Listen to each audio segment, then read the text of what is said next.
छत्रपती संभाजीनगरमधून एक धक्कादायक बातमी समोर आली आहे। या घटनेनं खळबळ उडाली आहे। लग्न करून देत नाही, शेतीही वाटून देत नाही, त्यामुळे पोटच्या 2 मुलांनी बापाच्या पोटात सपासप वार केले। या घटनेत गंभीर जखमी झालेल्या वडिलांचा उपचारादरम्यान मृत्यू झालाय। संपत लक्ष्मण वाहुळ असं मृत व्यक्तीचं नाव आहे।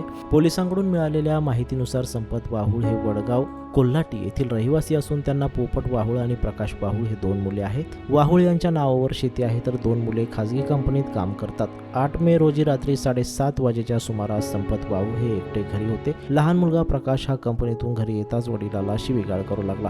वडिलांनी विरोध केला असता त्याने मारहाण करण्यास सुरुवात केली। मोठा मुलगा पोपटही त्यावेळी घरी आला असता त्याने मारहाण करण्यास सुरुवात केली। दोघेही मारहाण का करता असे विचारले असता आमचे लग्न करून देत नाही, शेतीही वाटून देत नाही असे म्हणत मोठ्या मुलाने वडिलांवर सपासप चाकूचे वार केले। दोन्ही मुले बापावर तुटून पडले। बापाने स्वतःला वाचवण्याचा प्रयत्न केला। आरडाओरडा झाल्यानंतर संपत वाहुळ यांचे भाऊ रामनाथ वाहुळ, संजय वाहुळ, आकाश आणि संदीप वाहुळ हे मदतीस धावून आले। त्यावेळी हा आता वाचला तर गोळी घालून मारून टाकू अशी धमकी देखील मुलांनी दिली होती।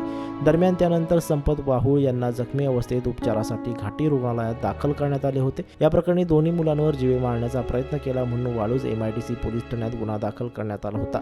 दरम्यान उपचार सुरू असताना काल रात्री 11:30 वाजेच्या दरम्यान संपत वाहुळ यांचा मृत्यू झाला आहे। घटनेबाबत अधिक तपास सुरू असल्याची माहिती पोलिसांकडून देण्यात आली आहे।